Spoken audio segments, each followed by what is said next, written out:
Dalam Bapa dan Putra dan Roh Kudus. Amin. Allah Bapa di surga, puji syukur kami aturkan kepadamu, bahwa kami selalu Kau ajak untuk menjadi murni, menjadi kudus, menjadi suci, menjadi baik dalam mengikuti Engkau. Bantu kami ya Bapa dengan Roh Kudus-Mu, supaya hati kami menjadi seperti hati Putramu Yesus dan Bunda Maria. Terpujilah namamu kini dan sepanjang segala masa. Amin. Para saudara, hari-hari ini bacaan bercerita tentang misteri kerajaan Allah seperti seumpama orang menabur benih. Sekali lagi, benih itu bisa jatuh di tanah berbatu, tanah semak, tanah berduri, atau tanah subur. Tergantung hati kita masing-masing. Dan hati kita itu kita tahu ada sadar dan bawah sadar. Ya. Yang sadar mungkin kita bisa kontrol, mungkin. Meskipun tidak selalu bisa. Tapi yang di bawah sadar ini yang seringkali tidak bisa kita kontrol. Nah, sudah terkasih ketika ditabur di tanah yang subur, ternyata gandum itu juga muncul ilalang. Dari mana muncul ilalang itu? Tuhan Yesus menerangkan bahwa ada orang jahat yang menabur ilalang itu. Jadi, dan ini merupakan dibiarkan oleh sang pemilik supaya nanti pada akhir zaman atau pada waktu panenan maka dipotong kedua-duanya. Saudaraku terkasih, teks ini bisa menjelaskan tentang misteri kejahatan dalam hidup kita, hidup manusia. Jadi ada dua hal. Jadi kita berusaha menjadi manusia baik dan ada orang-orang yang manusia jahat. Ya, katakanlah seperti itu. Ilalang adalah manusia jahat yang bukan hanya manusia, tapi peristiwa-peristiwa yang menggoncangkan, yang membuat orang jauh dari Tuhan. Jadi sesuatu yang eksternal ya di dalam kehidupan kita.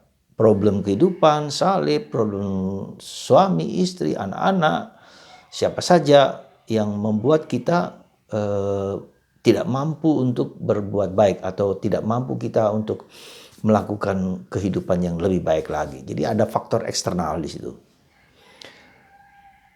Dan pada waktunya kita bisa kemudian ya pada akhir zaman kemudian ini akan dua-duanya dibiarkan hidup. Jadi katakanlah ada kejahatan di luar diri kita. Tetapi saya membaca juga bukan hanya di luar diri kita, tetapi justru di dalam diri kita. Ya, ilalang itu di dalam diri kita masing-masing. Ada di dalam hati kita masing-masing. Seperti halnya duri, seperti halnya batu, seperti halnya semak. Ilalang juga ada dalam diri kita. Nah, ilalang itu apa? Terserah. Segala sesuatu yang membuat kita menjauh dari Tuhan. Segala sesuatu yang membuat kita jauh dari sesama. Ya. Nah, sekali lagi, di mana tempat ilalang itu? Ya. Ilalang itu tempatnya bisa di tingkat sadar, bisa juga di tingkat bawah sadar. Nah, ketika kita menjelaskan suatu kenyataan yang demikian dalam hidup kita, ya, bahwa ilalang itu adalah dalam diri kita sendiri dan kita mau dicabut bisa juga sementara kita bisa mencabutnya. Ya. Tetapi tidak selalu bisa. Nah, ilalang ini seringkali dibiarkan dalam hidup kita. Dalam bahasa Paulus, duri-duri yang ada dalam dirinya itu tidak akan diambil oleh Tuhan. Karena Tuhan telah memberikan kepada kita, kepada Paulus, rahmat kasih-Nya yang jauh lebih besar daripada duri-duri itu, daripada ilalang itu. Ya, jadi gandum itu jauh lebih besar daripada ilalang. Ilalang mungkin kecil di berbagai macam tempat, tapi gandum menghasilkan banyak. Ya, jadi kita melihat bahwa bagaimana sikap kita, bagaimana sikap kita di dalam menghadapi batu, menghadapi ilalang, menghadapi duri, menghadapi tanah yang subur. Oke, kalau tanah subur itu tanah di mana kita semakin mendekat kepada Tuhan, semakin mendekat kepada diri kita sendiri, semakin mendekat kepada sesama. Ya, katakanlah kasih. Nah, dalam proses inilah proses kehidupan kita yang terus-menerus berjuang terus-menerus untuk membuat hidup kita menjadi lebih baik. Nah, justru inilah yang ilalang ini justru dibiarkan tumbuh supaya kita menjadi lebih baik. Ya, supaya kita menjadi lebih baik, supaya kita bagaimana menghadapi ilalang ini ada dua kemungkinan. Kemungkinan pertama bisa dicabut akarnya, seandainya bisa. Kelemahan-kelemahan itu kita cabut, seandainya bisa ya syukur. Tapi seringkali justru tidak. Kita harus berdamai dengan adanya ilalang itu. Kita harus berdamai dengan adanya batu itu. Kita harus berdamai dengan adanya semak itu. Kita harus berdamai dengan kekurangan-kekurangan, dengan masa lalu kita, dengan problem hidup kita, dengan apa saja yang ada dalam diriku, tapi juga yang ada dalam diri orang lain. Berdamai dengan situasi, berdamai dengan keadaan yang ada ini, itu merupakan sesuatu yang sikap batin yang sungguh luar biasa, yang harus kita miliki gitu, supaya hidup kita menjadi hidup yang lebih damai. Sekali lagi kata berdamai, reconcile with myself. Nah, untuk bisa berdamai dengan diri sendiri, maka kita harus mengenalinya, menerimanya dulu. Menerima sebagai sesuatu yang ada. Bahwa saya seorang pemarah, oke. Apakah pemarah itu bisa kita habis, bisa kita angkat, kita buang? Juga bisa, iya bisa enggak. Tapi juga menjadi bisa kita berdamai, memang saya seorang pemarah. Atau juga mungkin seorang pemabuk. Atau mungkin juga seorang, katakanlah, orang yang dalam tanda petik, orang yang nakal seperti itu. Ya kita terima kenyataan itu.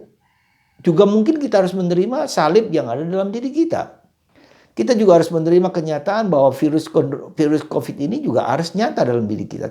Sesuatu yang nyata dalam diri kita, yang tidak kita hadapi dengan penuh sikap yang dewasa. Ya, nah inilah saya kira yang harus justru dengan adanya katakanlah tanda petik yang negatif, yang jahat, itu justru mendewasakan kita, lebih dewasa dalam hidup ini, ya. Lebih rendah hati bahwa kita tidak bisa mengagungkan kehebatanku sendiri, ya, dengan segala bakat-bakatku, dengan segala kekayaanku, dengan segala kelimpahan yang kuberikan, kita tidak bisa bersandar kepada itu, gitu loh. Ada bagian dalam diri kita yang tidak mampu dan tidak dapat kita atasi, ya. Dan semakin lama semakin kita dewasa, semakin kita memahami bahwa memang tidak bisa kita mencabutnya, ya. Tapi juga menerimanya, mengakuinya, sekali lagi menerima, mengakui, dan kemudian ketika itu muncul kita persembahkan kepada Tuhan. Nah, kelemahan-kelemahan itu bisa saja saya mudah tersinggung, saya mudah marah, saya mudah pikiran kita menjadi sering kacau, kita mudah curiga pada orang lain, kita mudah menghakimi orang lain. Itu semua adalah bagian dari proses pengolahan menerima, ya. Kita acceptance, ya. Aware, kita sadar dulu. Kita sadar dengan segala macam itu, kita sadari, ya, awareness. Kita accept, kita menerimanya. Dan kalau kita bisa kita change, kita change. Kalau nggak bisa diubah, ya sudah, kita terima bagian dari kita. Lalu kita persembahkan kepada Tuhan selalu dalam perjuangan itu, bahwa kasih Tuhan jauh lebih besar daripada segala macam ilalang itu, segala macam duri itu, ya. Justru dengan kemudian kita menerima, kita mengakui, kita sadar itu, dia tidak lagi meminta atau menuntut kita, ya, menuntut kita untuk kita menjadi marah. Kita nggak perlu marah, bahwa kita punya kelemahan, is okay, ya. Nah, saudaraku yang terkasih, sikap seperti itulah yang saya kira yang perlu kita miliki dalam situasi pandemi sekarang ini. Berdamai dengan diriku sendiri, berdamai dengan masa laluku, berdamai dengan situasi apapun dalam hidupku. Kemudian dengan begitu kita bisa mempersembahkan kepada Tuhan terus-menerus. Inilah Tuhan, ya, luka-lukaku, masa laluku kupersembahkan kepadamu. Bila engkau berkenan mengubahnya, mengambilnya, silakan engkau yang mengambil. Nah, disitulah prosesnya berat sekali gitu loh. Kita prosesnya berat sekali karena memasuki yang bawah sadar kita yang luka. Ada luka yang bawah sadar kita yang tidak mudah kita dengan sendirinya mengatasinya. Disitulah kita lihat. Supaya Yesus yang bangkit itu kita ajak untuk memasuki batin kita yang dalam. Maka kenapa Yesus menderita? Kenapa Yesus mengalami penderitaan yang begitu mengerikan? Bahkan dia mengalami semua yang kita alami dengan begitu mengerikan, disalib, bahkan dikubur, Ya, di kata kubur ini juga berarti mengizinkan Yesus masuk ke dalam lubuk hati kita yang terdalam. Ya. Nah, maka disitulah kita lihat dikatakan bahwa Roh Kudus akan dicurahkan ke dalam hati kita. Biarkanlah kita mengizinkan dalam situasi seperti itu, kita mengizinkan Roh Kudus untuk memasuki, untuk membongkar, ya. Bawah sadar kita itu menunjukkan terang itu seperti bukan lilin, ini nyala api. Ini terang itu semakin besar, kemudian semakin menerangi dan menunjukkan kepada kita banyak kelemahan-kelemahan kita, banyak luka batin kita, banyak kesulitan-kesulitan kita. Kita suka berbohong, kita suka mengadili orang lain, menghakimi orang lain, whatever, ya. Dan itu ternyata demikian gitu loh. Nah, akhirnya biarkan kita tahu, biarkan Allah sendiri yang bekerja menghapus segala dosa kita dan membuat kita semakin sadar, dan kita menyerahkan kepadanya supaya Dia bila berkenan mengambilnya, bila tidak ya kita bersama-sama dengan ilalang itu hidup untuk demi kebaikan yang tanah yang subur ini. Jadi itulah saudaraku terkasih, suatu proses perkembangan hidup rohani kita semakin seperti itu, berdamai dengan diri kita sendiri, ya. Dan kalau Tuhan berkenan mengambilnya, dan kalau tidak berkenan biarkan itu terjadi. Kita persembahkan kepada Tuhan supaya kita menjadi lebih rendah hati, ya, lebih tidak merasa diri sombong, hebat, kuat dan segala macam. Dan kita menjadi mengerti orang lain juga demikian. Maka kita terus-menerus membutuhkan rahmat Tuhan, kasih Tuhan. Ya, biarkanlah Tuhan yang mengerjakannya, melakukannya bagi kita semua. Semoga saudaraku terkasih, benih tentang penabur ini dengan ilalang, dengan batu, dengan duri, dengan semak, dan juga tanah subur di dalam hati kita, membawa kita mencintai, katakanlah mencintai yang positif, tapi juga mencintai yang negatif. Di dalam proses itulah kita tumbuh dalam kasih, ya. Kita tumbuh dalam kasih. Lalu ya kita lalu fokus lagi bukan lagi pada kelemahan kita, tapi fokusnya kepada Allah. Ini yang dengan semua halangan itu membawa kita fokus kepada Allah. Ini yang harus kita pegang. Jadi jangan fokus kepada duri, seperti kata Paulus, kasihku sudah cukup untukmu, kata Yesus kepada Paulus. Jadi fokus kita kepada Yesus, dan Yesus bagaimana mengubah kita atau membentuk kita, dan kita menjadi hidup dalam kasih kepada siapapun juga, ya.